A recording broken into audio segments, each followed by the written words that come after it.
They say you never really know someone until you see them at their worst. I thought I knew my husband. 6 years of marriage.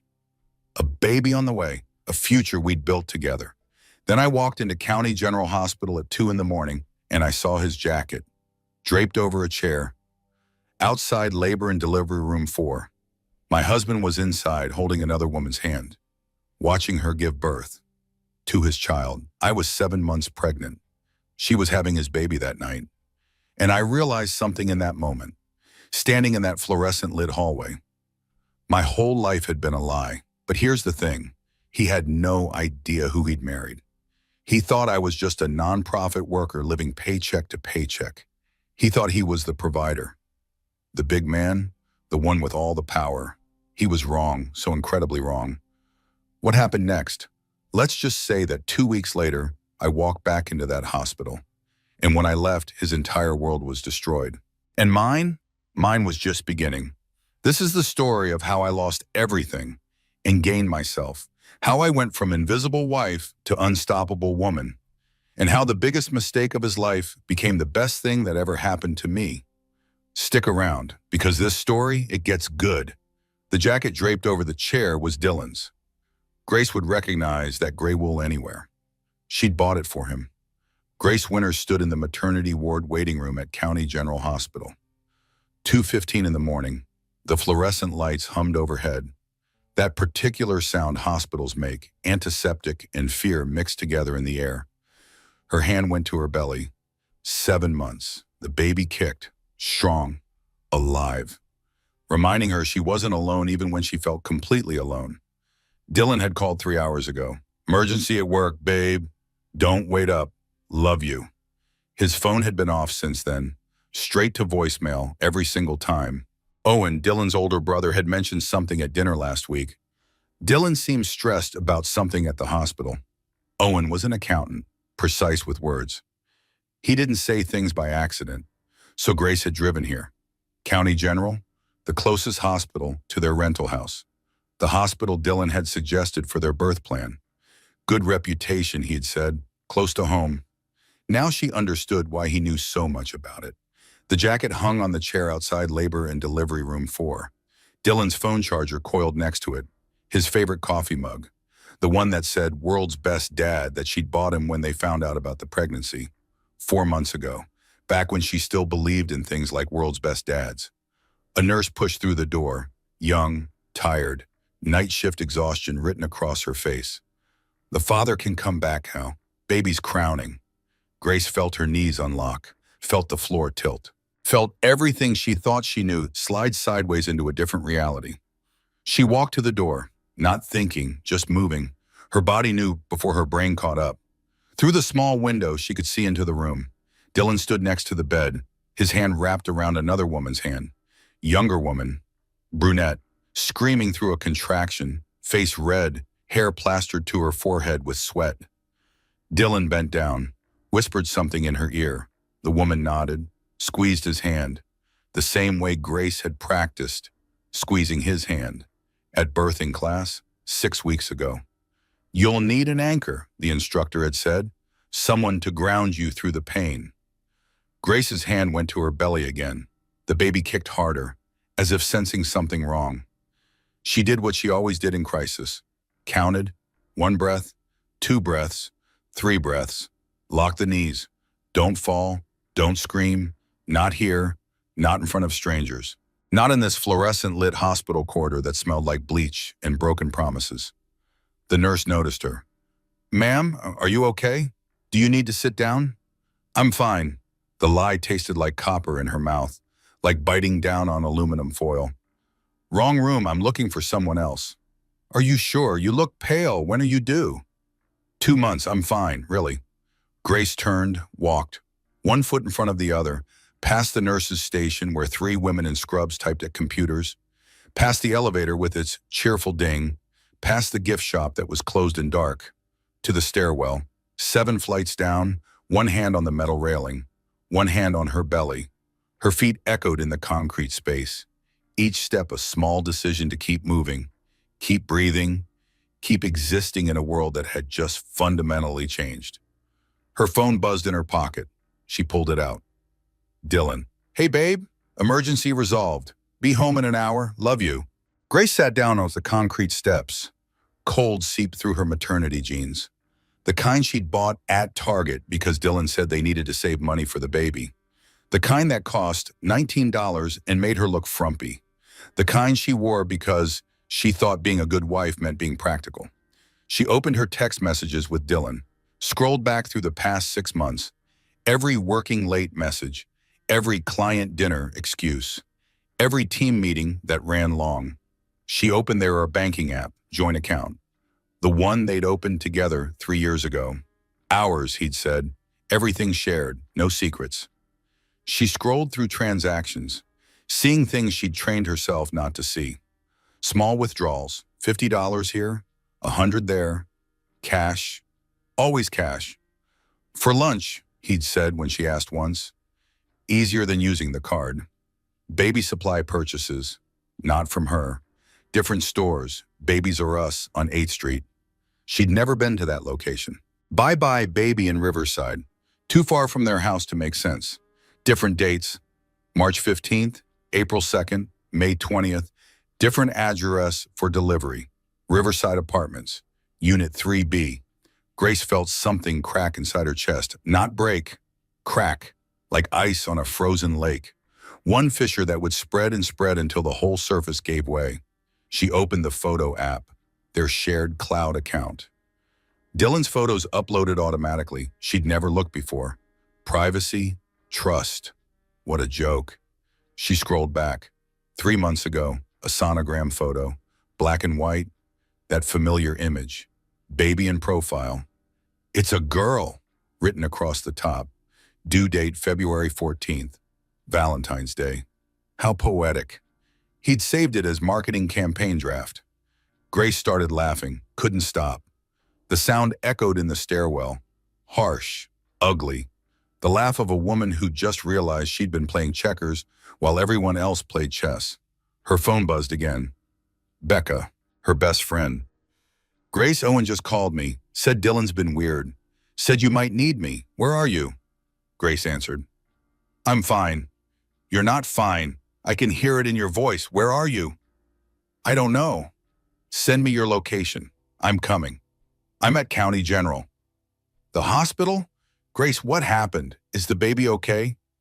The baby's fine. I'm fine. Everything's fine. Stop saying fine. I'm on my way.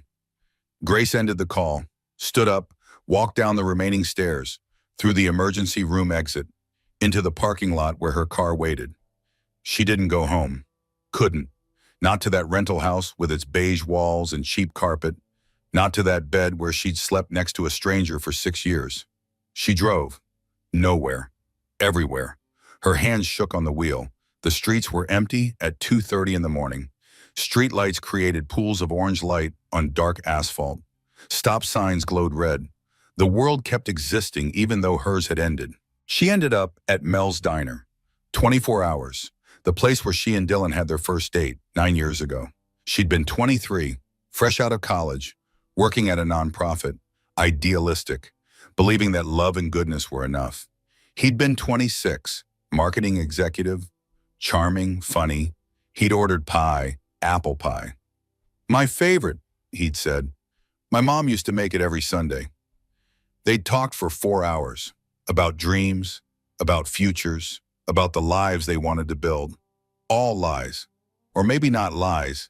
Maybe he'd believed it then, before she became boring, before she became pregnant, before she became the wife instead of the girlfriend. Grace walked into the diner. Bell chimed overhead. A waitress looked up from behind the counter.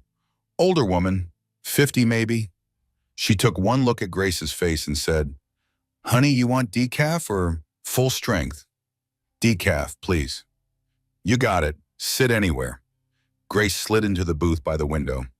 Same booth as that first date. Red vinyl cracked and repaired with duct tape. Formica table with cigarette burns from before the smoking ban. Everything exactly the same as 9 years ago. Everything except her. The waitress brought coffee. You need anything else? Some pie, maybe? We got apple. No, thank you. Just coffee. The waitress nodded, left the pot on the table. That kind of mercy between women. Recognition without questions. Grace pulled out her laptop, their shared cloud account still open on her phone. She needed to see more, needed to know exactly how blind she'd been. She opened Dylan's email, passwords saved on her laptop. They'd shared everything. No secrets, partners, team, all those words that meant nothing. She searched for Tessa, his assistant, 26 years old, started 2 years ago, hundreds of emails. She opened one from 6 months ago. Can't stop thinking about last night. You're incredible. I've never felt this way before. She doesn't understand me like you do. Grace's hand went to her mouth. She was going to be sick. She swallowed hard, breathed through her nose. Another email, 3 months ago. The sonogram is beautiful, our daughter. I can't believe we're having a baby. I know this is complicated, but I love you. I'm going to leave her after the baby is born. I promise. Grace closed the laptop, stared out the window at the empty parking lot. A streetlight flickered. On, off, on, off. Her phone rang. Becca. I'm at the hospital. You're not here. Where are you? Mel's diner. Stay there. I'm coming. 20 minutes later, Becca slid into the booth across from her, hair in a messy bun, no makeup, sweatpants. She'd clearly just rolled out of bed. She didn't say anything, just reached across the table and put her hand over Grace's. They sat like that for a while. The waitress refilled coffee, didn't ask questions. Finally, Grace spoke. How long have you known? Becca's face changed, guilt, sadness, resignation. Known what? That I was being an idiot. Grace, how long, Becca? Becca pulled her hand back, looked down at the table. 6 months. Owen saw them at a doctor's appointment. He told me, I told him to tell you. He said it wasn't his place. I've been trying to figure out how to say something without destroying everything. I'm sorry, I'm so sorry. Everyone knew. Not everyone, just Owen and me. And we only found out by accident. His mother? I don't know, maybe. Charlotte knows everything about Dylan. She always has. Grace felt it then. Not heartbreak. Rage. Berdar. Clean. Rage. She'd given up her life for his. Told no one about the trust fund because he'd been so proud about providing. Worked a modest nonprofit job because he needed to feel like the breadwinner. Lived in his mediocre suburban rental because he wanted to buy their dream home together someday. She'd made herself small for a man having a whole second life. I need to see my mother, Grace said. Now? It's 3 a.m. Now, Evelyn Ashford lived in the penthouse she'd owned for 40 years. Top floor of the Devereaux building. Downtown. Floor-to-ceiling windows overlooking the entire city. Grace had a key but never used it. Appearances mattered. Dylan thought Grace's mother was a retired schoolteacher living in a modest condo in the suburbs. My mom's on a fixed income, Grace had told him years ago. She gets by, but there's not much extra. Another lie, one of many. Grace let herself in at 4 a.m. The elevator opened directly into the apartment. 12,000 square feet, modern art on the walls, pieces that cost more than most people's houses. Evelyn sat in the living room, reading, still dressed. She looked up when Grace walked in, didn't seem surprised. He finally did something unforgivable, Evelyn said. Not a question. You knew? I'm your mother. I know everything. Evelyn set down her book. Sit. Grace sat on the sofa. Italian leather, soft as butter. The kind of furniture Dylan would never recognize as expensive. He thought expensive meant showy. Didn't understand that real wealth whispered instead of shouted. His mistress is in labor. County General. Right now. Evelyn didn't flinch, didn't gasp, didn't do anything except nod slowly. And you're 7 months along. I've been living in that ugly rental, driving that practical sedan, working for $42,000 a year, for him, to make him feel big. Because you loved him. Because I was a fool. Evelyn stood, walked to the bar, poured herself 2 fingers of scotch, 30-year-old single malt, offered the bottle to Grace. Grace shook her head. You weren't a fool, Evelyn said. You were young, in love. You wanted to be normal. I understood that. Your father would have understood that. At the mention of her father, Grace felt tears coming. She fought them back. Not yet. Not here, she couldn't fall apart yet. Tell me, Evelyn said. Everything. So Grace did, starting with the hospital, the jacket, the window, Tessa's screaming, Dylan's hand holding hers, the emails, the sonogram, the apartment in Riverside. 2 years of lies. 2 years of her being too stupid or too trusting or too busy to notice. Evelyn listened, didn't interrupt, just sipped her scotch and listened the way she'd always listened. Completely, totally, without judgment. When Grace finished, Evelyn set down her glass. What do you want to do? I don't know. Yes, you do. Grace looked at her mother, 68 years old, still beautiful, still sharp, still running a Fortune 500 company, even though she'd officially retired 5 years ago. Evelyn Ashford didn't retire. She just stopped going to the office every day. I want my life back, Grace said. My real life. Then take it. Evelyn walked to her office, came back with a folder. Thick, legal documents, bank statements, trust fund paperwork. She set it on the parfait table, opened it. $200 million, Evelyn said simply. Give or take a few million depending on the market. Your father left it in trust until you were 30 or married. You've been legally able to access it for 3 years. Grace stared at the numbers. So many zeros, she'd forgotten, genuinely forgotten. Or maybe she'd wanted to forget. Being Grace the nonprofit worker was easier than being Grace the heiress. Simpler, more authentic somehow. What a joke. Why didn't you remind me, Grace asked. You wanted to be normal. I respected that. You needed to figure out who you were without the money. I understood. Your father did the same thing, worked construction for 5 years before he touched his inheritance. Said he needed to know he could make it on his own. And then he built Ashford Industries. Evelyn smiled, small, sad. But darling, normal is overrated, and Dylan Winters is a parasite. Grace started laughing. That same hysterical edge from the hospital stairwell.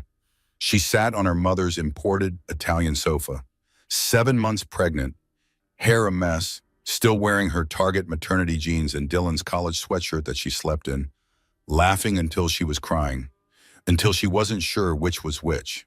Her phone buzzed. Dylan, she pulled it out. 15 texts in the last hour. Where are you? I'm worried. This isn't like you. Please come home. We need to talk. I love you. Grace, seriously, where are you? Your mom's worried too. Just let me know you're safe. I'm calling the police if I don't hear from you. Please, baby, I'm scared. Call me. I love you so much. Please come home. Grace typed. I'm at my mother's. We're having tea. I'll be home tomorrow. Dylan replied immediately. Your mom's place? The condo? Need me to pick you up? Grace, no, I'm fine. Get some sleep. Dylan, okay, love you. Sorry about tonight. Work was crazy. Grace turned off her phone, set it face down on the coffee table. I need a lawyer, she said. You already have one. Mitchell has been ready for this call for 9 years. You've had him watching Dylan? I've had him watching everything. You're my daughter, my only child. Did you think I'd let you marry someone without knowing exactly who he was? And you let me marry him anyway.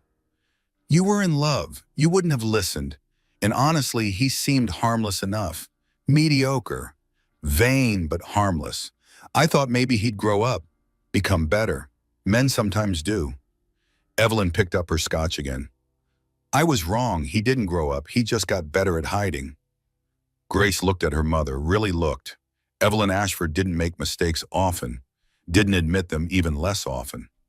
What do we do? Grace asked. We? Evelyn smiled, a real smile this time, the kind that meant someone was about to regret something. Oh, darling, we destroy him.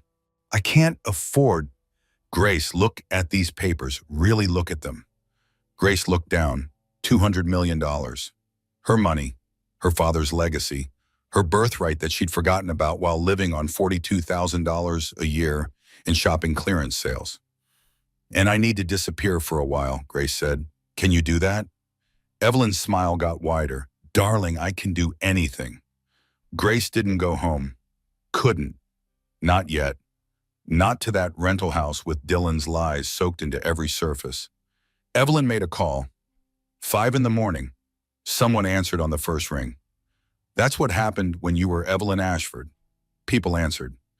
I need a suite. The penthouse suite. Under my account. Cash. No trail. Yes. Now. Thank you. She hung up, turned to Grace. The Four Seasons. Penthouse. It's ready. Go. Sleep. Shower. Let me make some calls. Mitchell will meet you at 10. I should go home. Face him. Get it over with. No, you should rest. Gather your strength. Make decisions from a position of power, not exhaustion. Trust me on this. Grace wanted to argue, wanted to say she was fine. But she wasn't fine. She was 7 months pregnant. She'd been awake for 24 hours. She just discovered her entire life was a lie. She was not fine. Becca drove her to the Four Seasons. The night desk clerk didn't blink at two women checking in at 5:30 in the morning. One pregnant, one in sweatpants. This was the Four Seasons. They'd seen everything. Mrs. Ashford's account, the clerk said. Penthouse suite, 42nd floor. Breakfast can be sent up anytime. Just call. Is there anything else you need? No, thank you. The suite was bigger than the rental house. Living room, dining room, 2 bedrooms, 2.5 bathrooms, floor-to-ceiling windows overlooking the city as it woke up. Grace stood at the window, watched the sunrise, orange and pink spreading across the sky, beautiful and terrible. The world kept turning even when yours stopped. Becca came up behind her, put a hand on her shoulder. You should sleep. I can't. Try. Grace went to the bedroom, lay down on the bed, California king, Egyptian cotton sheets, down pillows, the kind of bed she used to sleep in before she pretended to be poor. She closed her eyes, expected to see Dylan's face. Tessa's screaming, the hospital room. Instead, she saw her father, James Ashford, dead 12 years now, heart attack at 56. Too young, too sudden, too unfair. Be brave, Gracie, he'd told her once. Being brave doesn't mean not being scared. It means being scared and doing it anyway. She'd been 16, about to perform in a piano recital, terrified. She'd played perfectly. Grace opened her eyes, stared at the ceiling. The baby kicked, hard, strong, reminding her why she couldn't fall apart yet. She had someone depending on her now, someone who needed her to be brave. Her phone buzzed. She turned it back on. Mistake. Dylan, where are you really? Grace, I told you my mom's. Dylan, I called her. She didn't answer. Because Evelyn Ashford didn't answer calls from Dylan Winters, especially not at 6 in the morning. Grace, she's probably sleeping. It's early. Dylan, when are you coming home? Grace, later today. Dylan, okay, I miss you. Love you. Grace turned off her phone again, threw it across the room. It landed on the sofa. Didn't break. Shame. She must have fallen asleep eventually because Becca was shaking her shoulder. Grace, it's 9:30. Mitchell's here. Grace sat up, disoriented. The baby kicked. She put her hand on her belly. Right. Still pregnant, still married, still living in a nightmare. She went to the bathroom, washed her face, looked at herself in the mirror. Dark circles under her eyes. Hair a mess. Still wearing Dylan's sweatshirt. She pulled it off, threw it in the trash. Put on one of the Four Seasons robes instead. When she came out, Mitchell Hayes sat in the living room. 45 years old, gray hair, sharp suit. He'd been the Ashford family attorney since Grace was in high school. Handled everything. The estate, the trusts, the company legal work. He stood when she entered. Grace? Mitchell. Your mother filled me in. I'm sorry. Don't be sorry. Help me. That's why I'm here. He pulled out his own folder, thicker than Evelyn's. Tell me everything. So Grace told him, again, the hospital, the texts, the emails, the apartment, the money transfers, everything. Mitchell took notes, typed on his laptop, didn't react, just collected information the way lawyers do. Tessa Hartley, he said after she finished. 26, his assistant for 2 years, lives in Riverside Apartments. Unit 3B, Dylan's name isn't on the lease, but I'll bet my license he's paying for it. How do you know that already? I've been watching him. Your mother asked me to keep tabs, said you'd need ammunition eventually. She was right. He pulled out his own folder. Bank records. Not just the joint account, another account, in Dylan's name only, funded by small transfers from the joint account. He's been stealing from you, Mitchell said flatly. to fund his second life. Grace looked at the statements. 200 here, 500 there. Over 2 years it added up. $40,000. Transferred to his personal account, then transferred to Riverside Apartments for rent, to baby stores, to Tiffany for a push present. She gotten a Pandora bracelet for their anniversary. $79. What else? Grace asked. Mitchell hesitated. What else, Mitchell? He proposed to her 6 months ago, told her you two were separated, that the divorce would be final after the baby was born. He didn't want to stress you during the pregnancy. Very considerate of him. The hotel room tilted. Grace sat down hard on the sofa, breathed, counted. 1, 2, 3. The baby kicked. Hard, as if saying, pay attention. Stay here. Don't go away inside your head. I'm okay, Grace said. To herself, to the baby, to Mitchell and Becca, who both looked ready to call a doctor. The hardest part is knowing I saw the signs, Grace said quietly. I just didn't want to believe them. She stood, walked to the window. 42nd floor. The city spread out below. Tiny cars, tiny people, tiny problems. Everything looks smaller from up here. She put her hand on the glass. Cold, real, solid. She was still here, still standing, still breathing. The baby kicked again, strong, alive. They were both still alive. She'd read somewhere that pregnancy was a woman's body deciding someone else's life was more important than her own. Literally rearranging organs, sharing blood, growing bones and skin and lungs from scratch. She'd done that with Dylan too, made his ego more important than her truth. Rearranged her entire life to accommodate him. Never again. Grace turned back to Mitchell. I want everything, every text, every receipt, every lie. I want the prenup reviewed. I want assets protected. And I want to know exactly what I'm entitled to in this joke of a marriage. Mitchell smiled. It wasn't nice. The prenup is a gift. He pushed for it, said he didn't want your family thinking he was after money, insisted everything earned during marriage stays separate. But I haven't earned anything. The nonprofit salary is exactly, and the trust fund predates the marriage. Protected, untouchable. He gets nothing, zero, not 1 cent. Grace felt it then, the shift, from victim to player. She'd been so busy playing small, she forgot she held all the cards, every single one. What about the house, the one he's always talking about buying? The down payment you have been saving for? Yes, that's your money from your salary, joint account but contributed solely by you. He spent his salary on Tessa. Mitchell flipped through papers. Actually, he spent more than his salary. He's $40,000 in credit card debt you don't know about. 3 credit cards, maxed out, all in his name only. Guess what he bought with them? Tell me. Furniture for the Riverside apartment, a crib, a changing table, a glider, maternity clothes for Tessa, prenatal vitamins, hospital bills, the diamond necklace from Tiffany, $2,000, posted on Instagram, Tessa wearing it. Caption says, he always knows exactly what I need. Grace started laughing again, that same bitter edge. So I've been funding my own humiliation, essentially. Then let's give him what he wants. Let him think he's won, for now. Mitchell closed his folder. What's the plan? Grace looked out the window again, the city below, her city. Her father had built half of it. Ashford Industries owned more real estate downtown than any other company, including the building where Dylan's marketing firm leased office space. How had she forgotten that? How had she let herself forget who she was? I'm going to disappear, Grace said.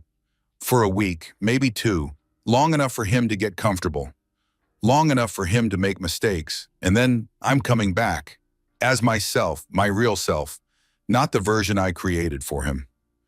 Grace went home at 9 in the morning. Dylan's car sat in the driveway, right where she'd left it 12 hours ago, before her entire life imploded. She found him in the kitchen, making breakfast, pancakes, her favorite, his apology language, food, care, domestic performance. Hey, he said when she walked in, turned, smiled. That same smile that had made her fall in love 9 years ago. Boyish, charming, perfect white teeth, dimple in his left cheek. Empty. How had she never noticed how empty that smile was? I was worried, he continued. You okay? Mom okay? Fine, just needed some mother-daughter time. He crossed the room, hugged her. She stood there, didn't hug back, felt nothing, like hugging a stranger. His cologne was different. When had that changed? I'm sorry about last night, Dylan said. Pulled back, looked into her eyes. Perfect, concerned husband face. He'd practiced that. Must have. The work emergency was intense. The Clarkson account is a disaster. I didn't want to wake you with the details.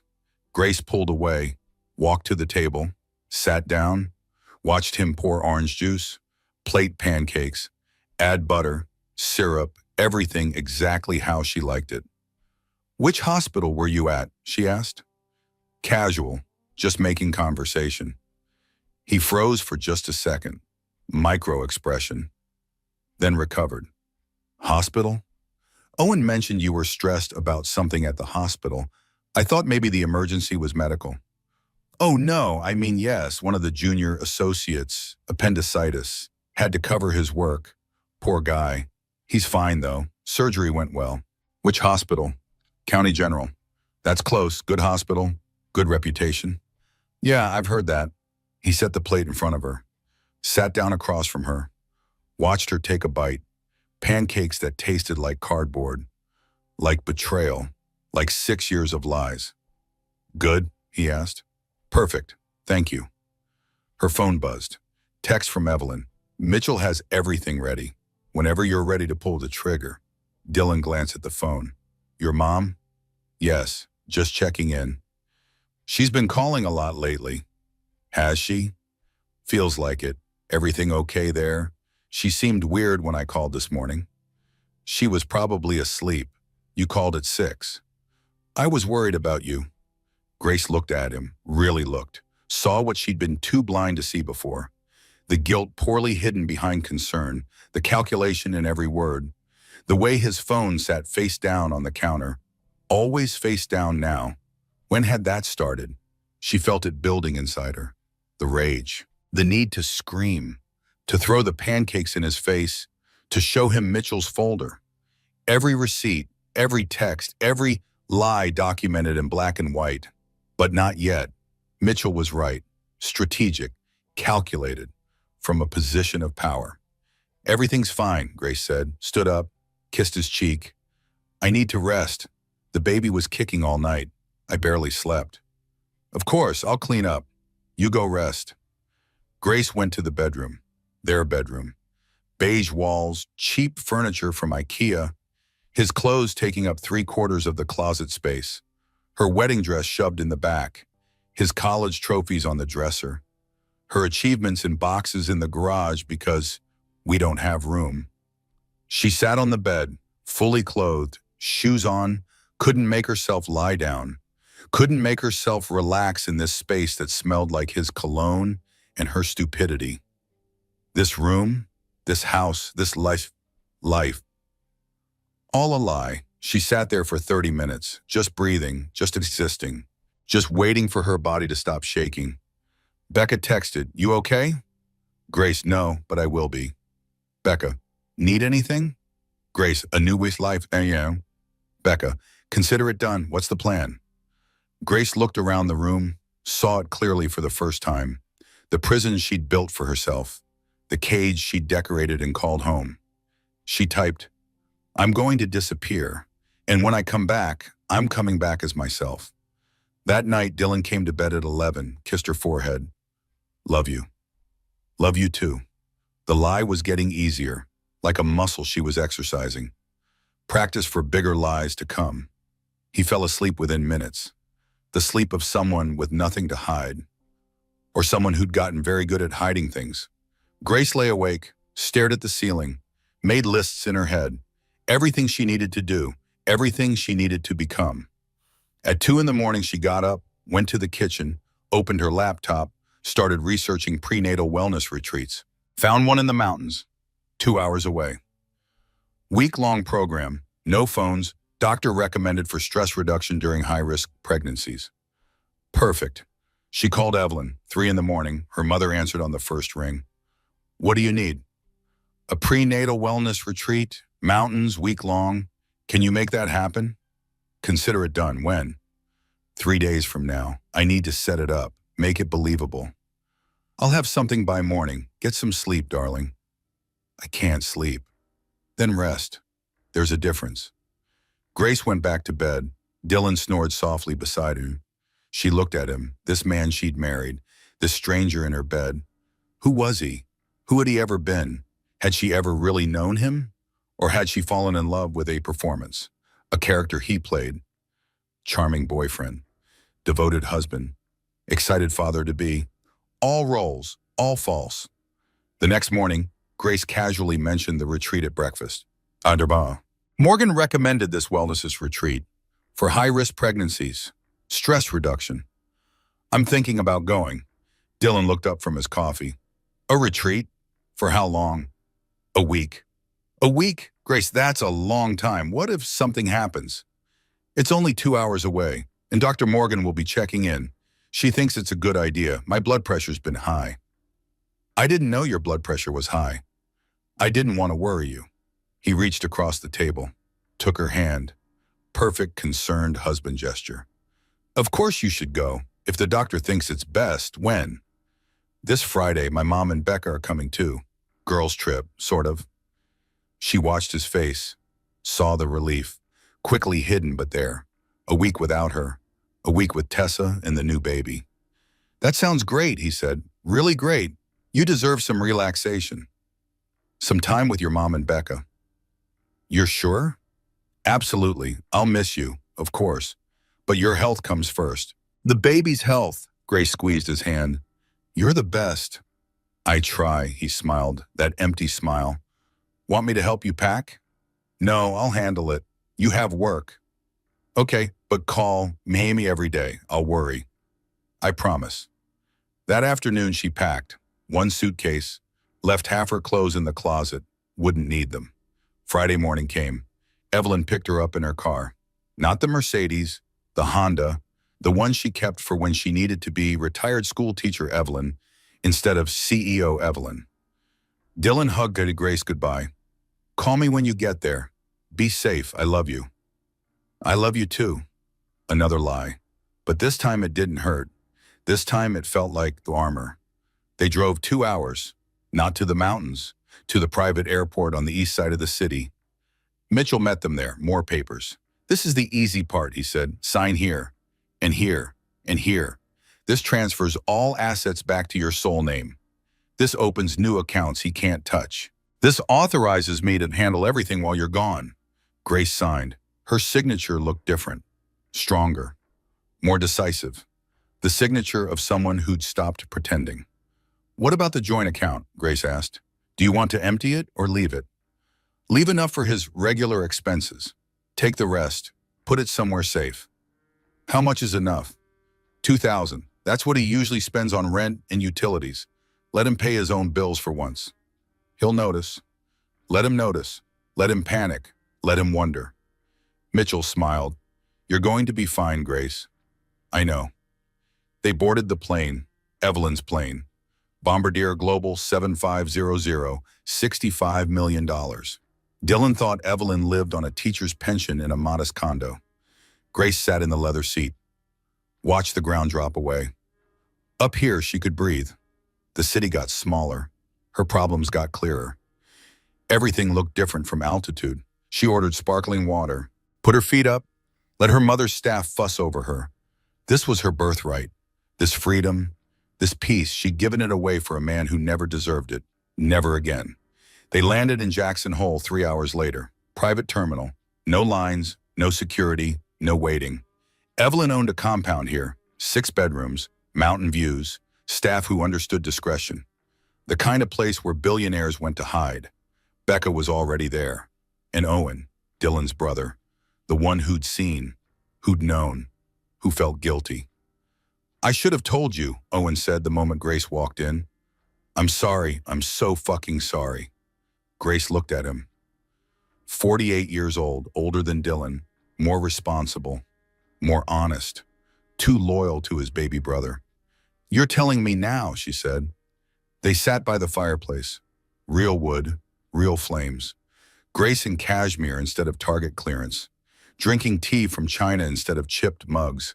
Being herself instead of Dylan's diminished wife. Owen told her everything. The affair started 2 years ago. Office Christmas party. Too much champagne, too much proximity. Tessa was new, young, impressed by Dylan's title, his confidence, his lies. Then it became regular. Hotel rooms on lunch breaks, late nights at the office that weren't about work, business trips where Tessa came along as his assistant. Then serious, real feelings, or whatever Dylan was capable of feeling for someone other than himself. Then Tessa got pregnant. Dylan panicked, told Owen, made Owen promise not to tell. "It's complicated," Dylan had said. "I love Grace, but Tessa needs me. The baby needs me. I'm trapped."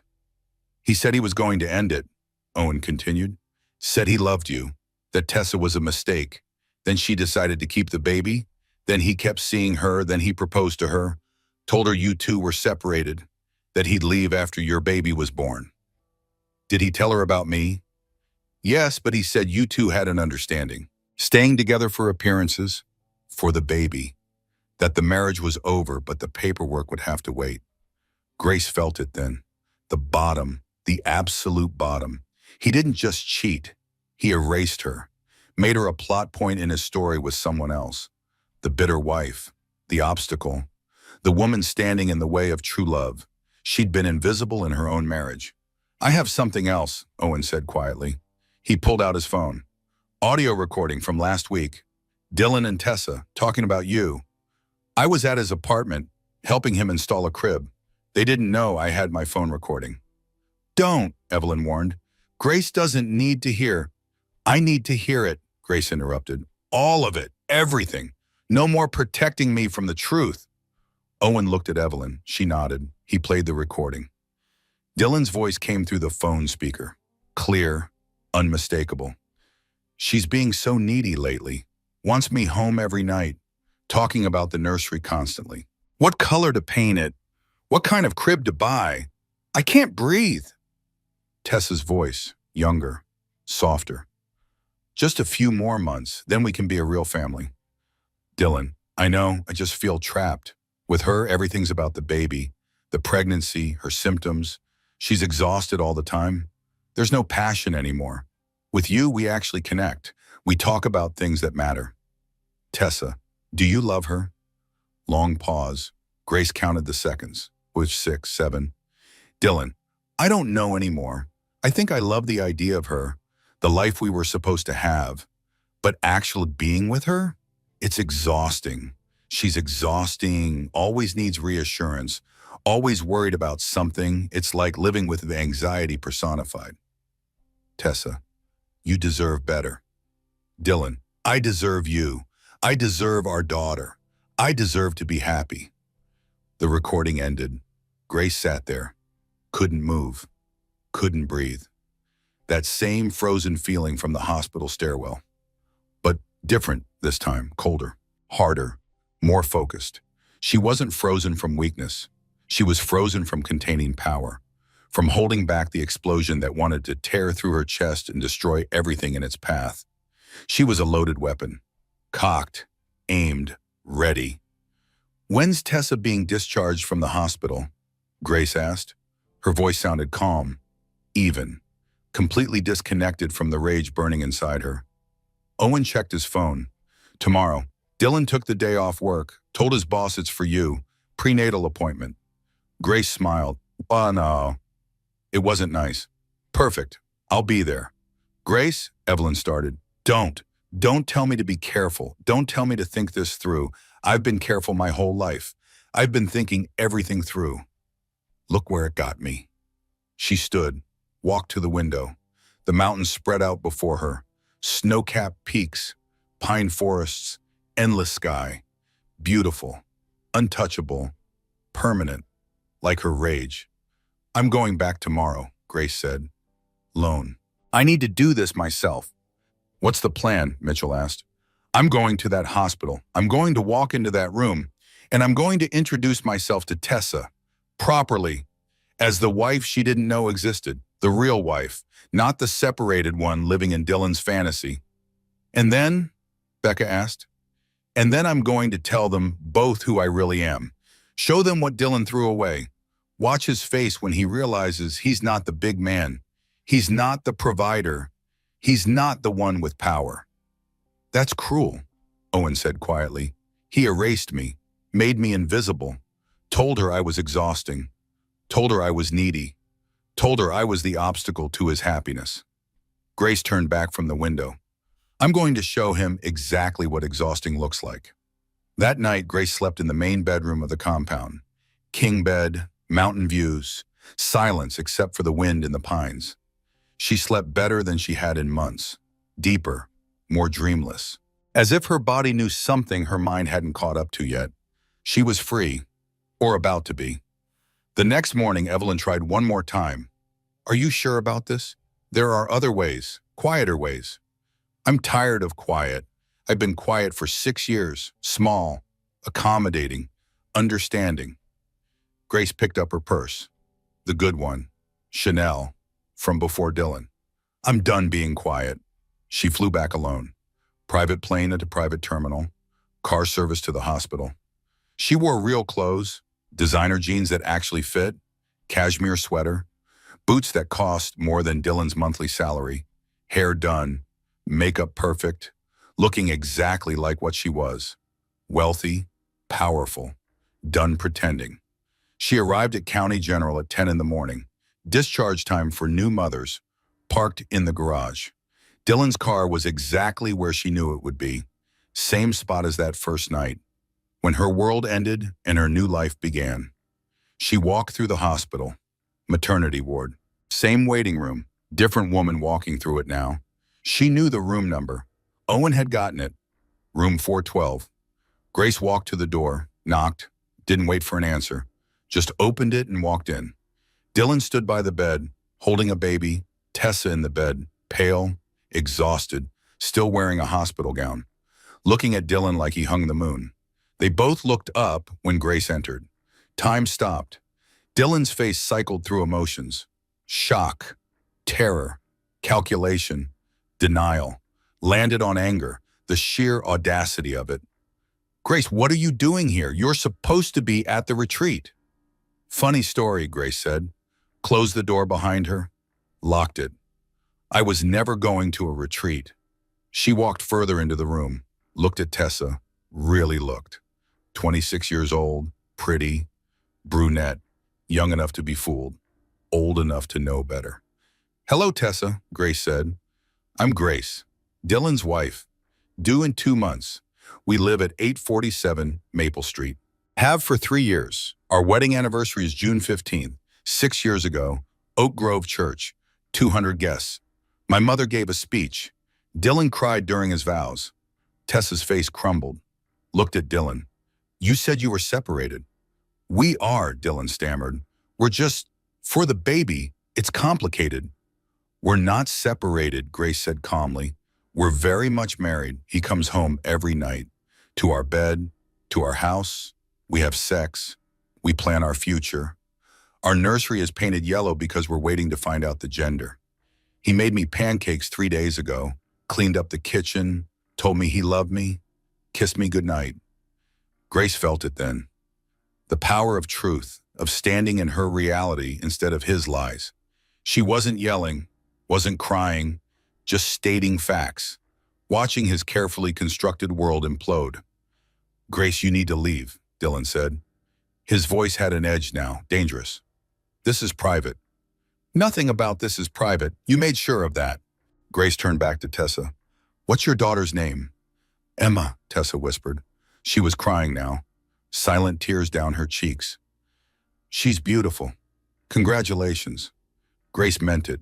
The baby was innocent, a victim like the rest of them. Did Dylan tell you he'd marry you? Tessa nodded. Did he tell you he loved you, that I was cold, unaffectionate, that we'd grown apart? Tessa nodded again. Did he tell you I was needy, exhausting, that living with me was suffocating? Tessa's eyes widened. How did you? He told me you were a mistake, that it meant nothing, that you were trying to trap him with the baby, that he'd end it but couldn't because you threatened to tell me. Grace watched Dylan, his face getting redder, angrier, cornered. We're both victims here, Tessa, just in different ways. Get out, Dylan said, louder now. You're upsetting her. She just gave birth. This is harassment. Actually, this is truth. I'm done with lies, done with quiet, done with small. Yeah, Grace pulled out her phone, opened her banking app, turned it to face them both. This is my bank account, my real one, $200 million. Give or take a few million depending on how the market performed this week. Dylan's face went white. Trust fund from my father, James Ashford, founder of Ashford Industries. You know that company? The one that owns this hospital? The one that owns the building where your marketing firm leases office space? The one that just bought out your employer? Grace, what are you? My mother isn't a retired school teacher living on a pension. She's Evelyn Ashford, CEO, still on the board, still making decisions, still running things from behind the scenes. Grace watched him process, watched the calculation, the panic, the realization of what he'd thrown away. I've been playing poor for you, living in that ugly rental, driving that boring car, working for charity money, because you needed to feel like the provider, like the big man, like you were taking care of me. I was taking care of you, Dylan said, but his voice was weak now, uncertain. You were using me, my salary paid for everything, the rent, the utilities, the groceries, while you spent your salary on Tessa, on this apartment, on furniture and baby supplies and diamond necklaces from Tiffany. She turned back to Tessa. Did he tell you that? That I paid for everything while he played house with you? Tessa shook her head, still crying, holding Emma close. My lawyer has reviewed everything. The prenup you insisted on, it protects me. Not you. You get nothing. The house down payment you've been promising for 6 years, my money, from my salary, the joint account you've been draining, my contributions. Your salary went to this. Grace gestured around the hospital room. And to $40,000 in credit card debt. You can't do this, Dylan said. Desperate now. We're married. We're having a baby. We are having a baby. And you'll pay child support, $1,500 a month, based on your actual earning potential. My lawyers are very good. You'll be lucky to afford rent after they're done. Grace looked at Tessa one more time.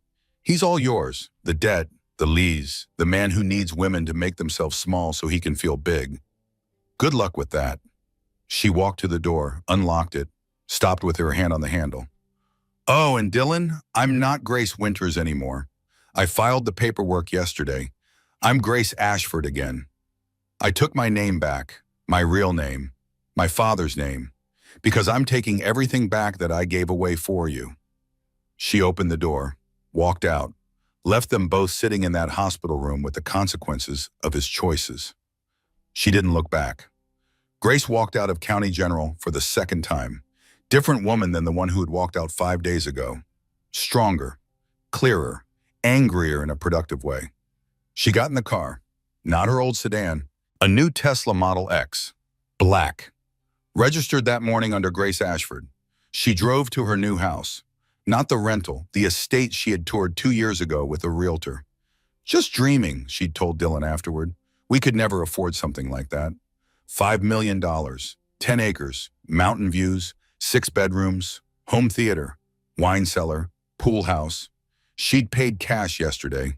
Mitchell met her there. Owen, Becca, Evelyn, moving trucks already lined up in the circular driveway. You're sure about this? Mitchell asked. Moving this fast? It's not too late to slow down. I've been slow for 6 years. I'm done being slow. The movers worked efficiently, professionally. Everything from the rental sorted into categories. Her things, his things, community property, separate property. There wasn't much that was actually theirs together. The furniture was his, from before the marriage. The dishes were hers. Wedding gifts mostly. 6 years of marriage fit into 8 boxes. Her cell phone started ringing. Dylan, she declined the call. It rang again. Declined. Again. Texts started coming through. What the fuck, Grace? You can't just buy a house. This is insane. We need to talk. You're being crazy.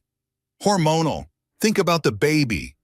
Our baby. You're going to regret this. I'll change. I'm sorry. Please. Grace blocked his number. He called from Tessa's phone. She answered. Grace, please, I know I fucked up. I know. But we can fix this. We can go to counseling. We can work through this. For the baby. Think about our baby.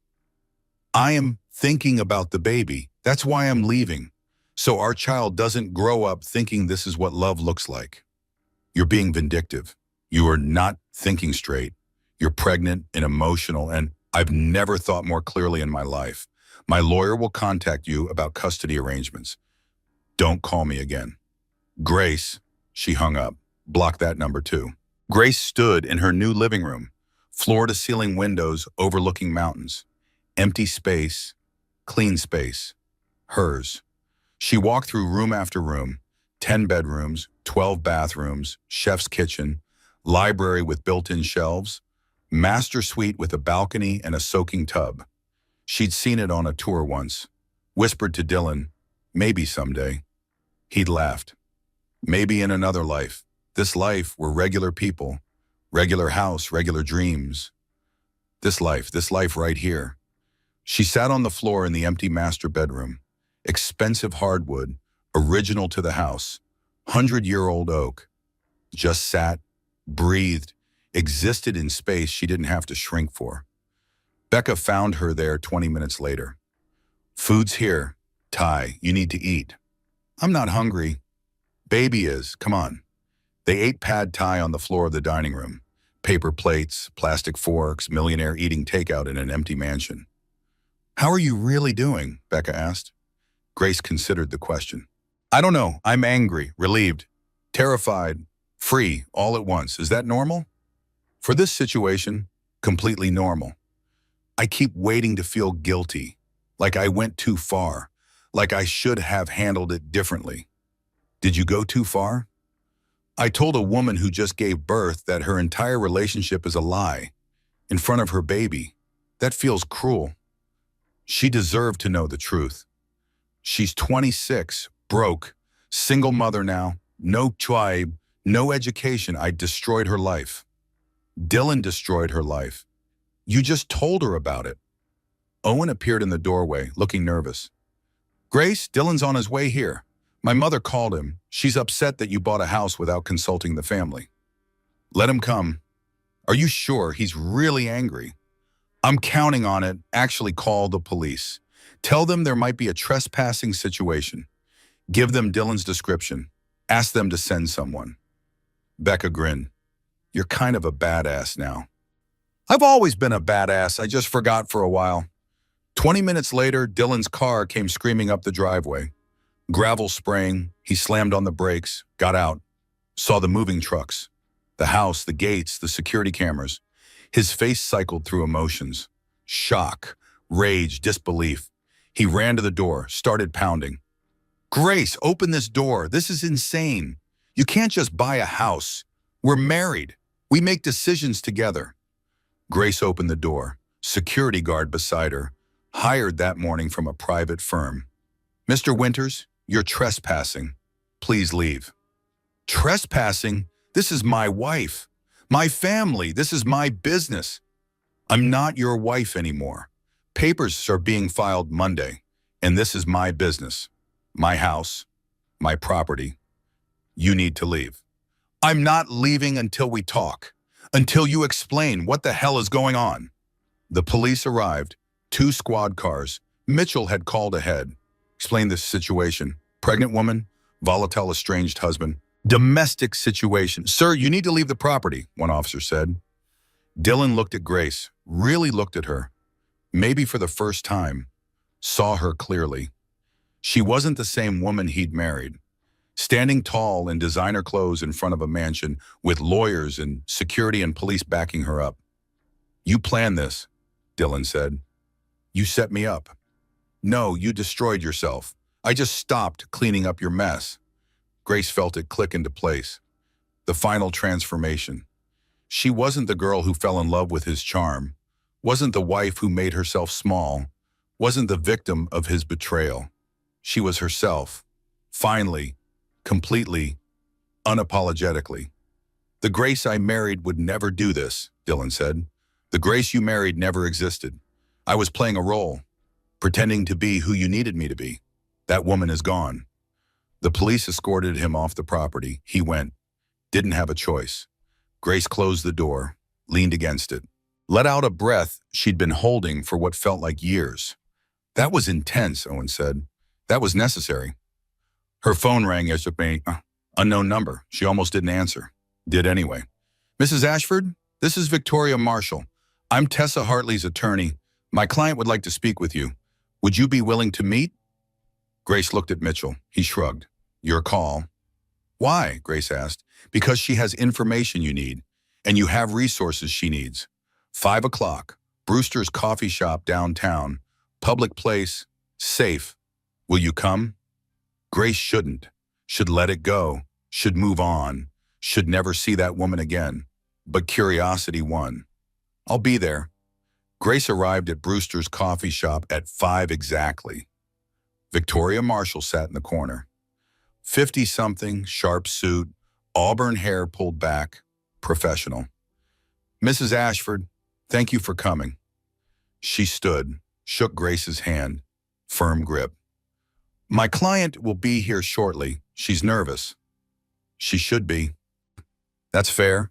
Tess arrived 5 minutes later, baby in a carrier. Emma, 1 week old, wrapped in a pink blanket.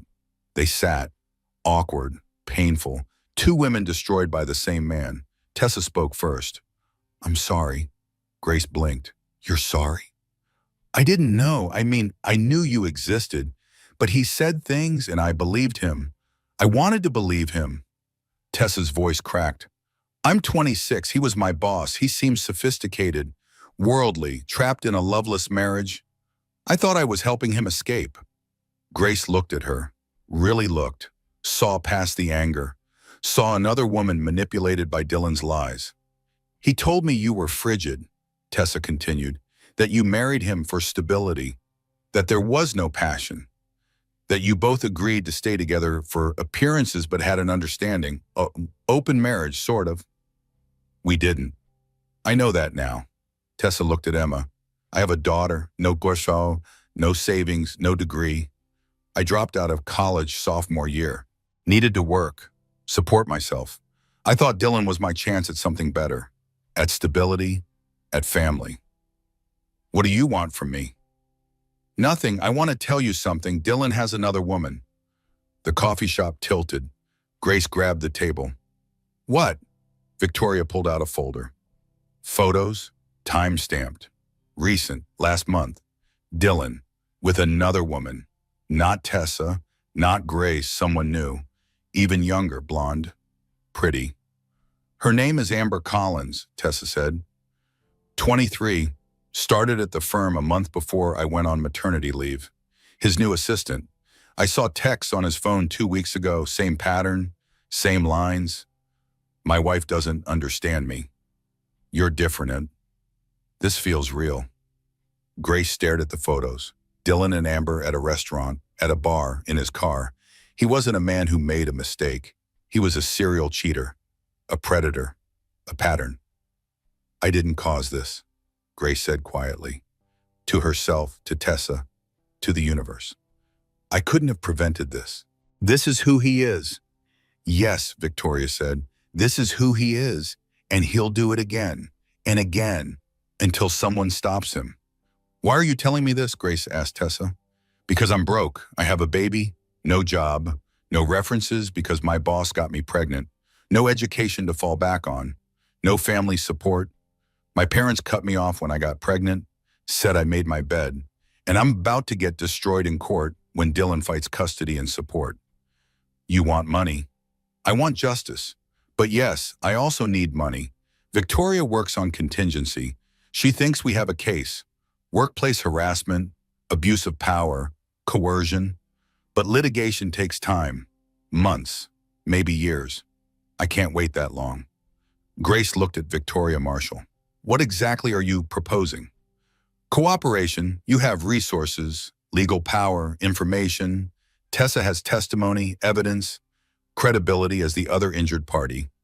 Together, you destroy him. Separately, he picks you off one by one, plays you against each other, wins. Grace should say no, should walk away, let them figure it out, not her problem anymore. But she looked at Tessa, 26, baby in arms, scared, alone, exactly where Dylan wanted her, powerless, dependent, grateful for crumbs, and Emma, 1 week old, innocent, deserving better than Dylan Winters as a father. I'll pay for your lawyer, Grace said, and your rent, for 1 year, while you get back on your feet, find a buy, finish your degree, whatever you need. Tessa's eyes filled with tears. Why would you do that? Because he wins when we fight each other, and I'm done letting him win. Grace realized something sitting in that coffee shop, making an alliance with her husband's mistress. This was power, real power, not revenge, not pettiness, strategic thinking, using resources to protect the vulnerable. Her father would be proud. Victoria smiled. I'll draw up the papers, non-disclosure agreement, clear boundaries, professional arrangement, nothing personal. One more thing, Grace said. Dylan's employer, his firm. What building are they in? Victoria checked her phone. Riverside Plaza, downtown. That's an Ashford Industries property. We own that building. I want Dylan fired, properly documented, sexual harassment, multiple complaints, abuse of power, creating hostile work environment. That ends his career, Victoria warned. Good. Let him see what having nothing feels like. They shook hands, enemies to allies, united by destruction. Grace left, got in her car, called Mitchell. File everything, divorce, full custody with supervised visitation only. I want depositions from Tessa, from Amber Collins, from anyone he's hurt. I want a pattern established. This is scorched earth, Grace. He burned the earth first. I'm just refusing to stand in the ashes. There's one more thing, Mitchell said. Something I think you should consider. What? Tessa's daughter, Emma. She's innocent in this, and she's going to grow up with nothing. Dylan won't support her properly. He'll fight every payment, make it difficult. That baby will suffer. What are you suggesting? A trust fund, $5 million, in Emma's name, accessible when she turns 18. Dylan doesn't know about it, can't touch it, can't use it. Just security for a child who didn't ask to be born into this mess. Grace sat in her car in the coffee shop parking lot, watched Tessa through the window, holding Emma, talking to Victoria, looking exhausted and scared and young. Do it, Grace said. Set up the trust, anonymous. Emma doesn't need to know where it came from, just that someone cared enough to make sure she'd be okay. You're a good person, Grace. I'm a person with resources and a conscience. Those two things together can do a lot of good.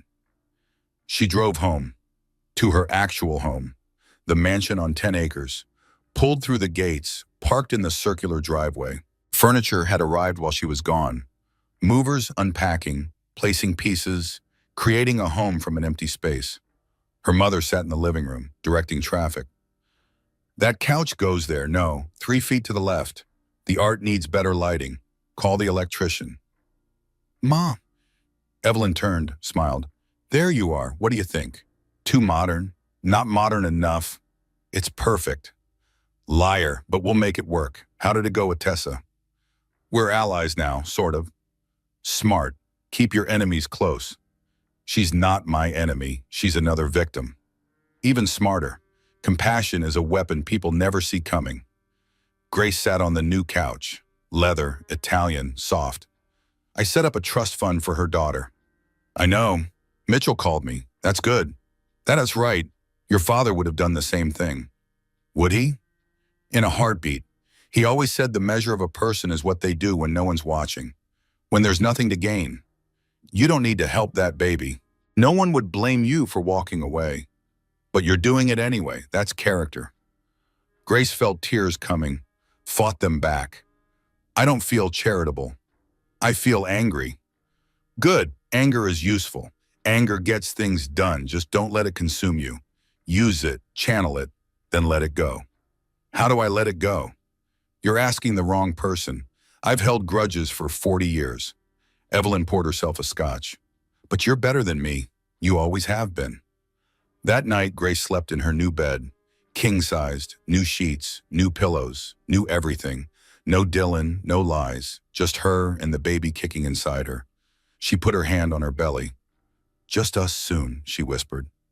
You and me, we're going to be okay. Better than okay. We're going to be great.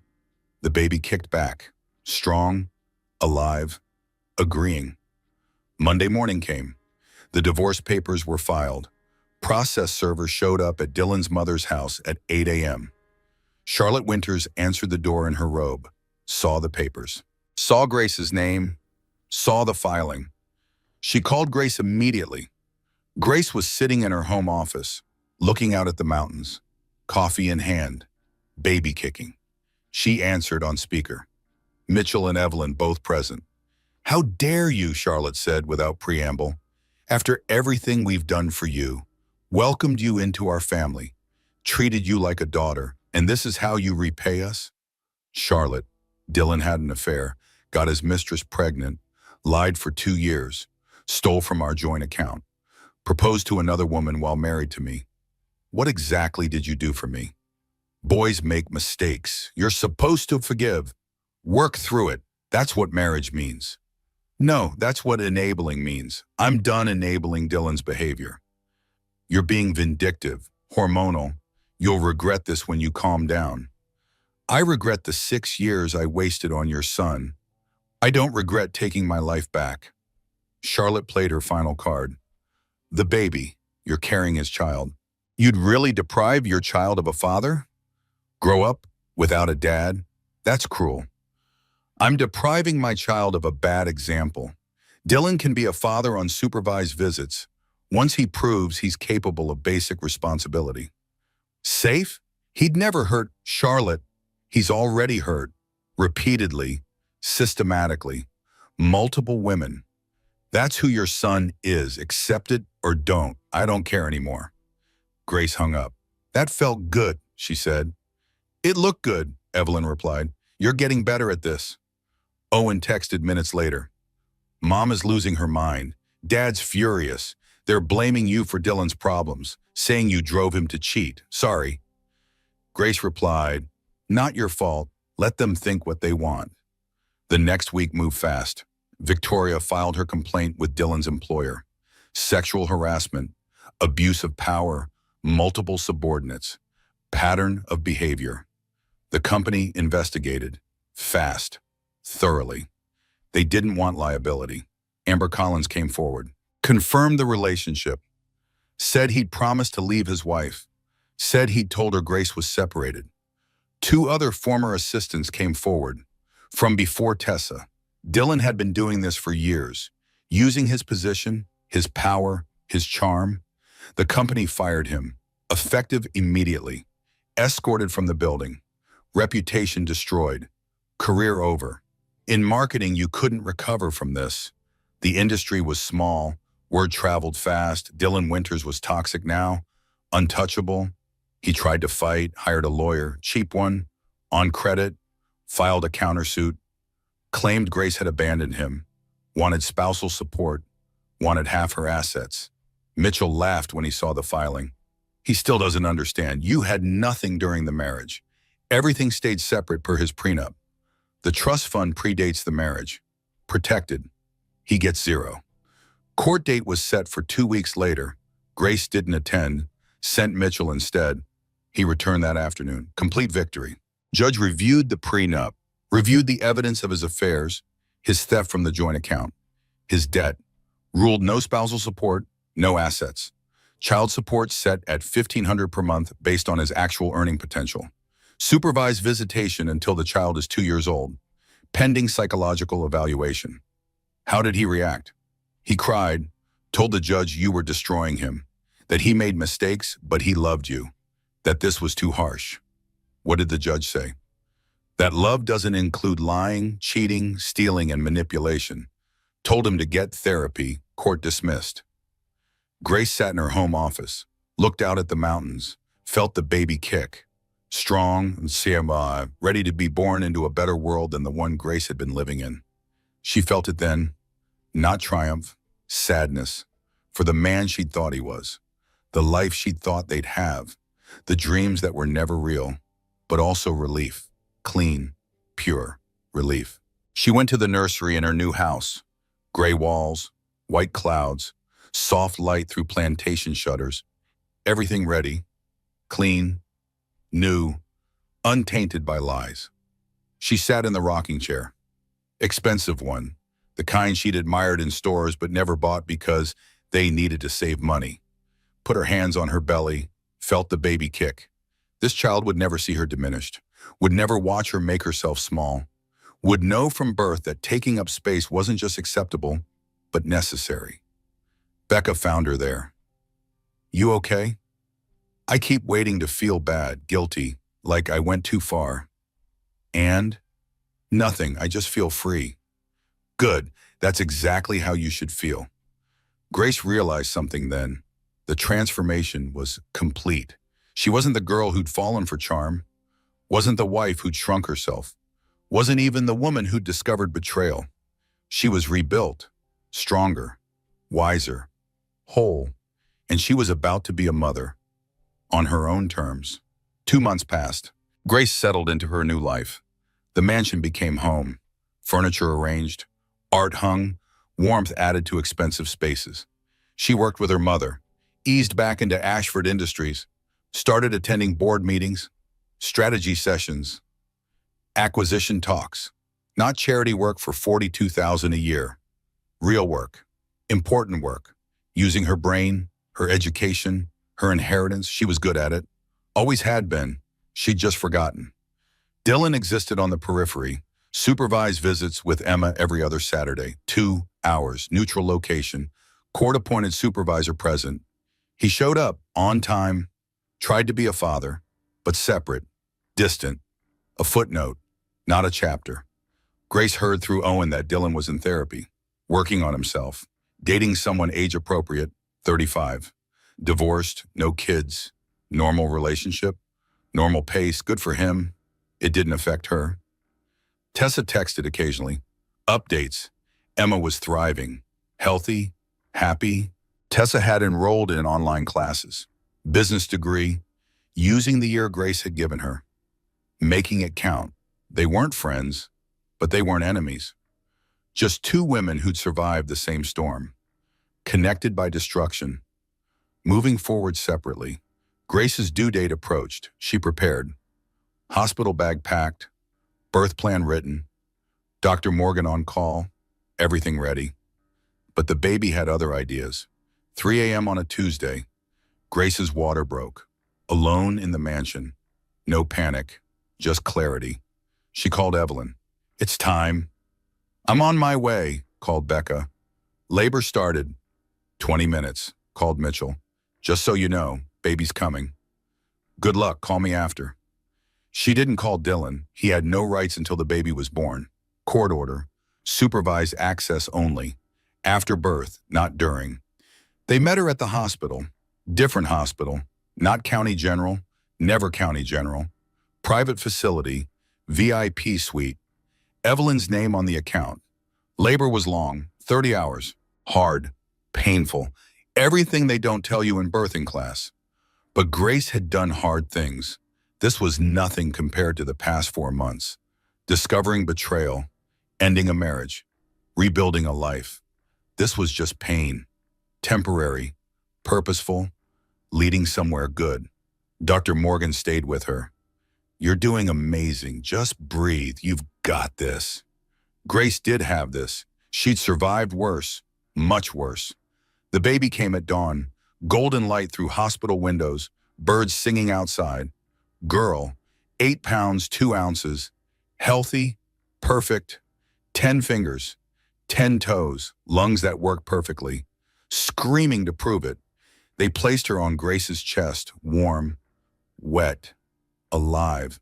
This tiny human who would never watch her mother disappear.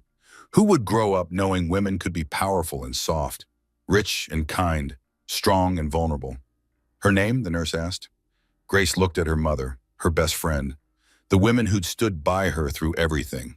Eleanor James Ashford. After her father, after his legacy, her last name, her identity, her truth. Not Winters, never Winters. Beautiful name, the nurse said. Beautiful baby. Congratulations. Grace looked at Eleanor, this perfect little human. Hi, baby, I'm your mom. It's just us, and that's enough, more than enough. Evelyn stood beside the bed, tears in her eyes. Your father would be so proud. I hope so. I know so. You're exactly who he raised you to be. Strong, compassionate, brave. I don't feel brave. You left, you survived, you rebuilt. That's the definition of brave. Dylan appeared in the doorway 2 days later, visiting hours, supervised by hospital security, court-approved contact. He looked terrible, older, thinner, real consequences showing in his face. She's beautiful, he said quietly. Didn't come closer, knew better. Grace said nothing, just held Eleanor, protected her from him without saying a word. Grace, I'm sorry. I know it doesn't fix anything, but I am. I was an idiot. I threw away everything good in my life for what? For nothing. For worse than nothing. You threw away yourself, not me. I'm still here. Is there any chance? No. I'm her father. Biologically, the rest you'll have to earn. With her, not me. Dylan looked at Eleanor, reached for her. Grace pulled back. Protective instinct. Mama bear. Supervised visits, Grace said. Starting next month, every other Saturday, 2 hours, neutral location. Court-appointed supervisor. That's what the judge ordered. That's what you get. This is cruel. This is consequence. Learn the difference. He left, defeated, small, everything he'd feared being, everything his choices had made him. Grace looked at Eleanor, this perfect little human sleeping in her arms, unaware of drama, of betrayal, of complicated adult things. Just us, Grace whispered. You and me, and Grandma, and Aunt Becca, and Uncle Mitchell, and everyone who actually loves us. We're going to be okay. Better than okay, we're going to be extraordinary. Eleanor yawned, tiny mouth, tiny tongue, tiny everything. Perfect. Grace felt it then. Not completion, transformation. She'd been broken apart and reassembled into something stronger, something truer, something that couldn't be diminished again.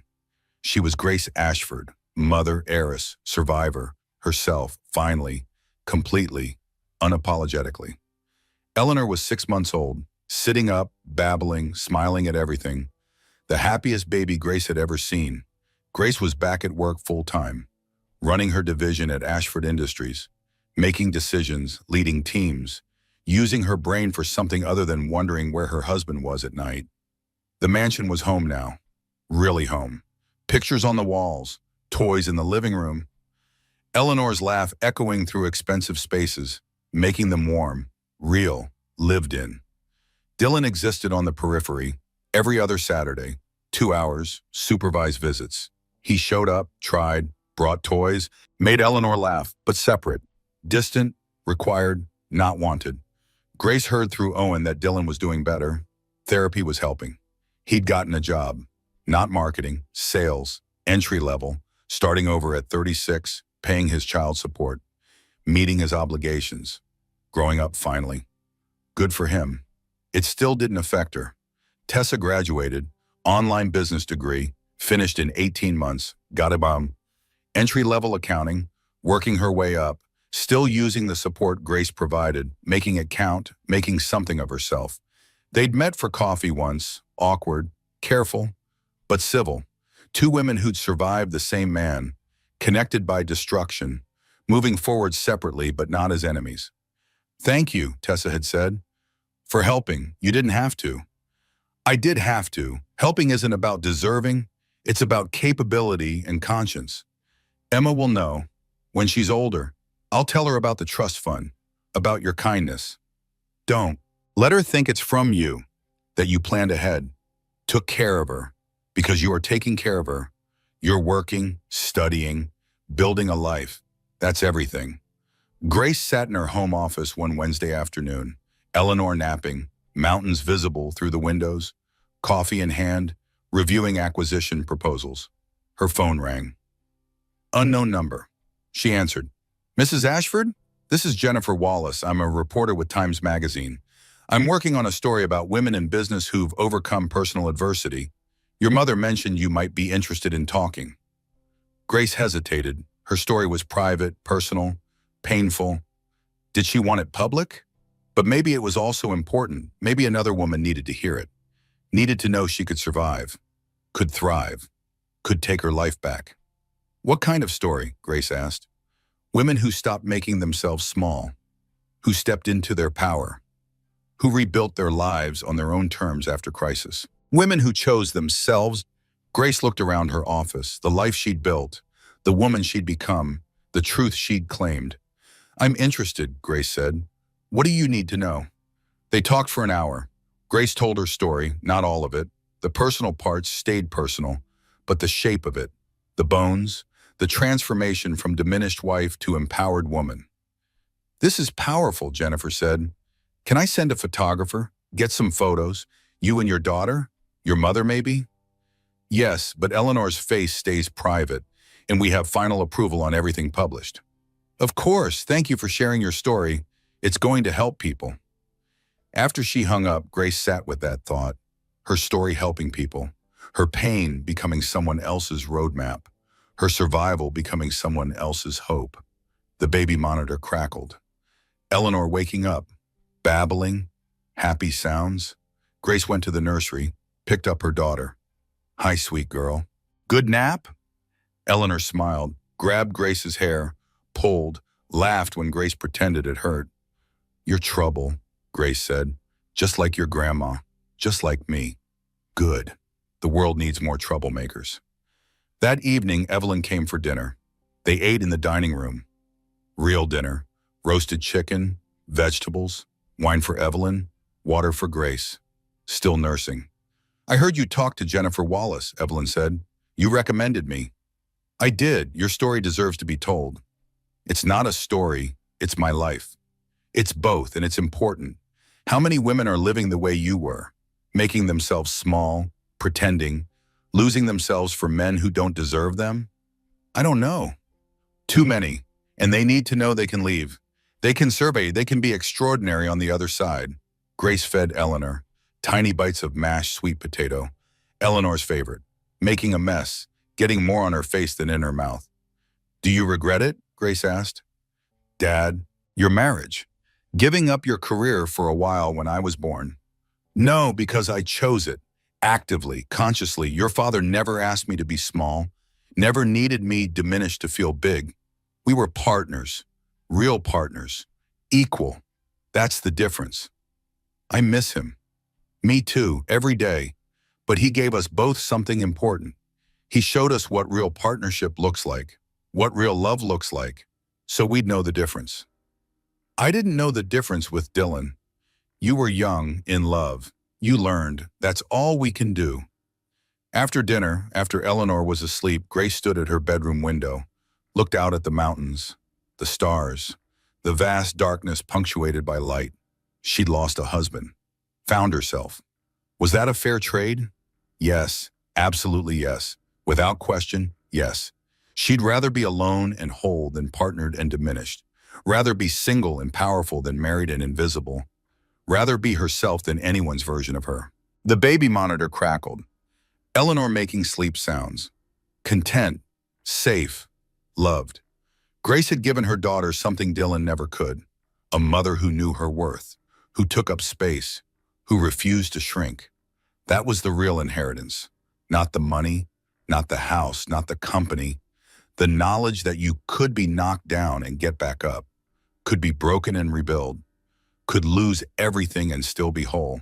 That's what she'd give Eleanor, what Evelyn had given her, what James had given them both. The knowledge that you were enough, just as you were, without apology, without permission, without making yourself small. The photographer came on a Tuesday, brought lights, equipment, an assistant, set up in the living room. Natural light, she said. We want authentic, real, not posed. Grace sat on the couch, Eleanor on her lap, 6 months old, curious, grabbing at the camera. Perfect, the photographer said. Just like that. Natural. Beautiful. And they took photos for 2 hours. Grace and Eleanor, Grace and Evelyn, Grace alone in her office, in the nursery, on the balcony overlooking the mountains.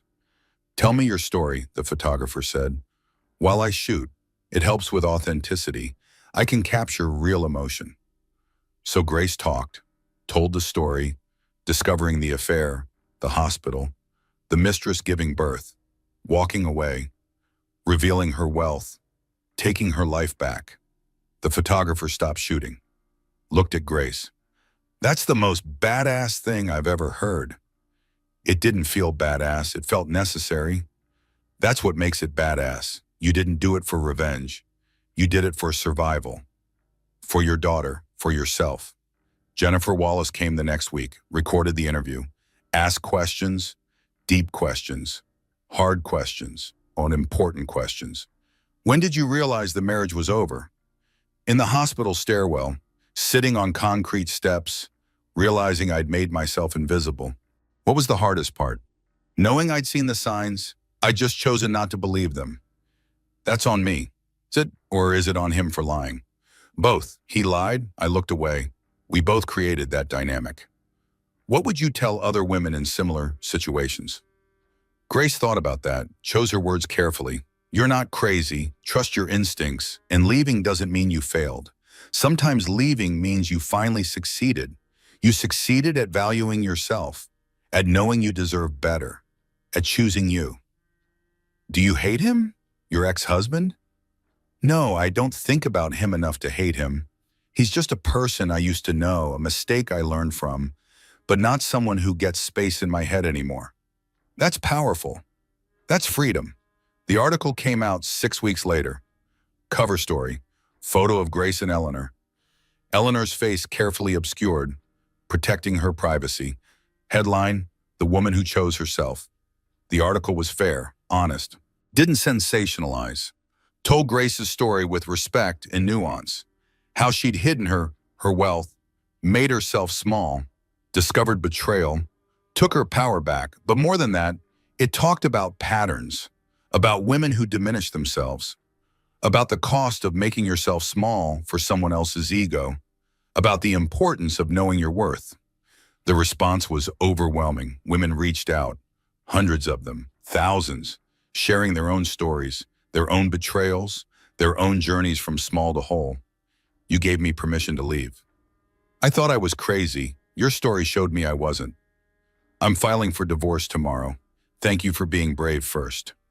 Grace read every message, cried over most of them, responded when she could, shared resources, lawyer referrals, therapist contacts, anything that might help.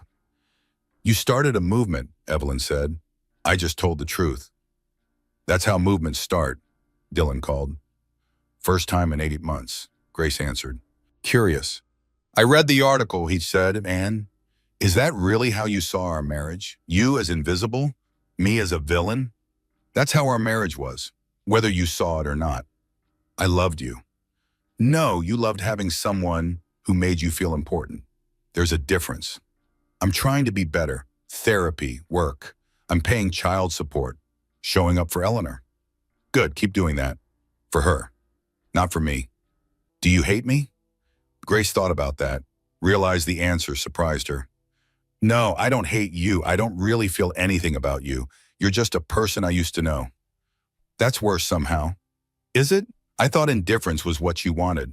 Freedom from the exhausting wife. Congratulations. You got it. Grace, I have to go. Eleanor needs me. Goodbye, Dylan. She hung up, felt nothing. No anger, no hurt, no satisfaction, just nothing. That's how she knew she'd healed.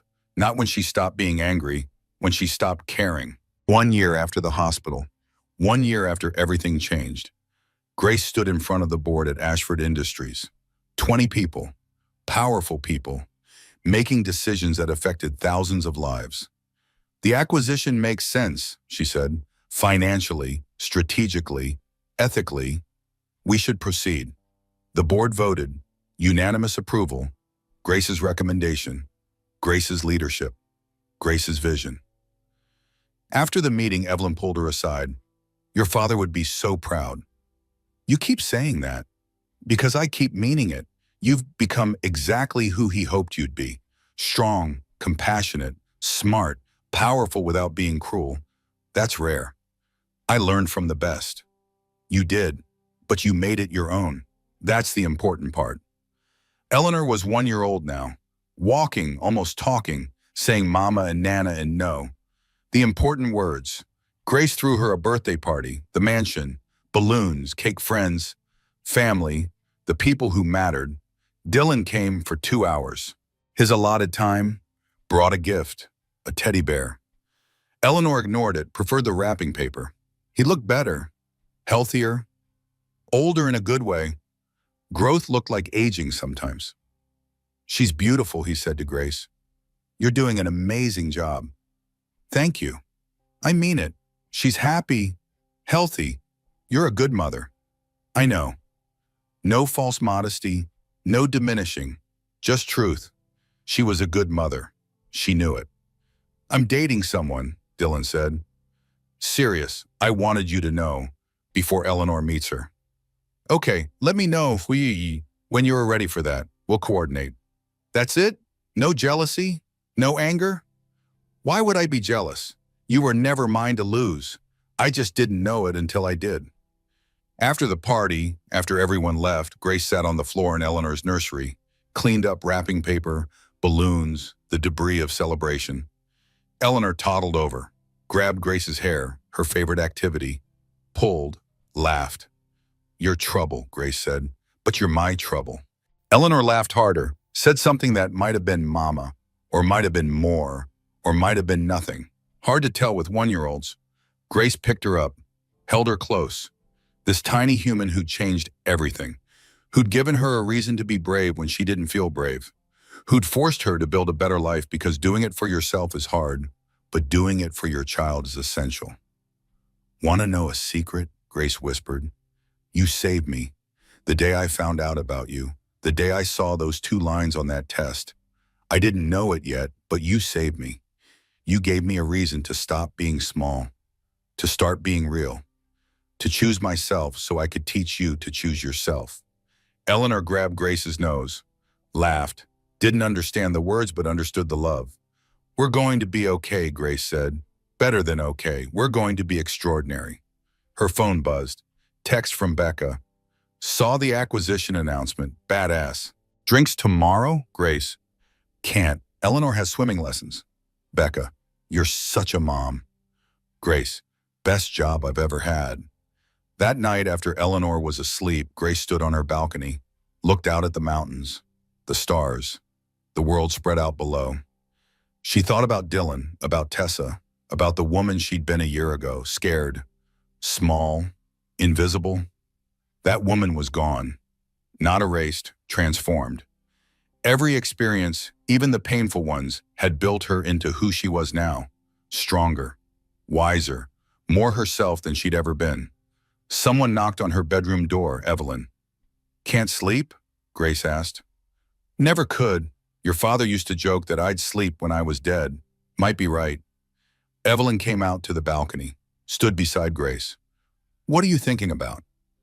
Everything? Nothing? How much can change in a year? You've done well, better than well. You've thrived. I didn't have a choice. We always have a choice. You could have stayed, forgiven him, made yourself smaller, convinced yourself it was enough. Many women do.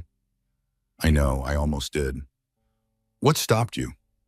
Grace thought about that. Eleanor and Dad and you and myself. I couldn't teach my daughter to value herself if I didn't value myself. Couldn't show her what strength looked like if I was busy being weak. Couldn't tell her to take up space if I was making myself invisible. So you chose her. I chose us, both of us, the life we deserved instead of the life I'd settled for. Evelyn put her arm around Grace. Rare physical affection from a woman who showed love through actions more than words. I'm proud of you, Evelyn said, in case I don't say it enough. I'm proud of who you've become, who you've always been, just more of it now. Thank you for not giving up on me when I was being stupid. You weren't being stupid. You were being in love. There's a difference. Love makes us do things that look stupid from the outside, but from the inside, they make perfect sense. Until they don't. Then we leave. And that's wisdom. They stood there for a while, mother and daughter, 2 generations of strong women, looking at the same stars their ancestors had looked at, facing the same struggles, finding the same strength. Finally, Evelyn went to bed. Grace stayed a little longer, thinking, planning, dreaming. She'd lost a husband, found herself, built a life, raised a daughter, became powerful, became whole. The story people told was about revenge, about the woman who destroyed her cheating husband, about wealth and exposure and justice. But that wasn't her story, not really. Her real story was simpler, more profound, more universal. It was about a woman who forgot who she was and then remembered, who made herself small and then chose to be big, who lost everything that didn't matter and found everything that did. It was about transformation, about courage, about the willingness to lose everything to gain yourself. And that story was worth living. Grace went inside, checked on Eleanor one more time, sleeping peacefully, thumb in mouth, favorite stuffed elephant tucked under her arm. "Sweet dreams, baby," Grace whispered. "Tomorrow we get up and do it again. Be strong, be ourselves, take up all the space we need. No apologies, no permission, no making ourselves small for anyone." Eleanor sighed in her sleep, content, safe, loved. Grace went to her own bed, alone but not lonely. There was a difference. She had learned that difference, lived that difference, became that difference. Tomorrow she'd get up, go to work, lead meetings, make decisions, come home, play with Eleanor, read bedtime stories, live her life, her real life, the one she'd built from rubble and rage and determination. But tonight she'd sleep, deep, dreamless, the sleep of someone who'd finally stopped running from herself, who'd finally come home, not to a house, not to a person, to herself, and that was the best homecoming of all. Eleanor was 4 years old, starting preschool, confident, loud, taking up space without apology. Grace was 35, running Ashford Industries alongside her mother, making millions in revenue, changing industries, creating jobs, using power for good. Dylan was 38, remarried. 2-year-old son, different life, better life. He'd learn. Too late for Grace, but not too late for himself. They were civil, co-parents, not friends but not enemies, just 2 people raising a child together from separate lives. Tessa was 29, MBA from a good school, working at a Fortune 500 company, senior analyst, on track for management, raising Emma alone, thriving. The women didn't talk often, but when they did, it was with respect, with recognition. 2 survivors who'd taken different paths to the same destination. Wholeness. Grace never remarried, dated occasionally. Nothing serious. She'd learned something important. Being alone was better than being with someone who made you small. Maybe someday she'd meet someone who made her bigger, who celebrated her power instead of fearing it, who wanted a partner instead of a dependent. Maybe. Someday. But if not, that was okay too. She had Eleanor, had her work, had her mother, had herself, and that was enough. More than enough. That was everything. She'd given up nothing except the things that were never hers to keep. A false marriage, a diminished life, a version of herself that never really existed. In return, she'd gained everything that mattered. Self-respect, power, freedom, truth. She'd lost a husband, found herself, and that was the best trade she'd ever made. So that's my story, from that hospital waiting room to here, from making myself invisible to becoming completely, unapologetically myself. If this story resonated with you, if you saw yourself in any part of it, or if you know someone who needs to hear this, I'd love for you to share it. Drop a comment and tell me your thoughts. What would you have done? When did you realize you were making yourself small for someone else? And if you want to hear more stories like this, real stories about real transformations, hit that subscribe button. Because every week I'm bringing you more journeys, more truth, more proof that you can lose everything and still be whole. Thanks for listening. Thanks for being here. And remember, you're not losing anything when you choose yourself. You're finally coming home. See you next time.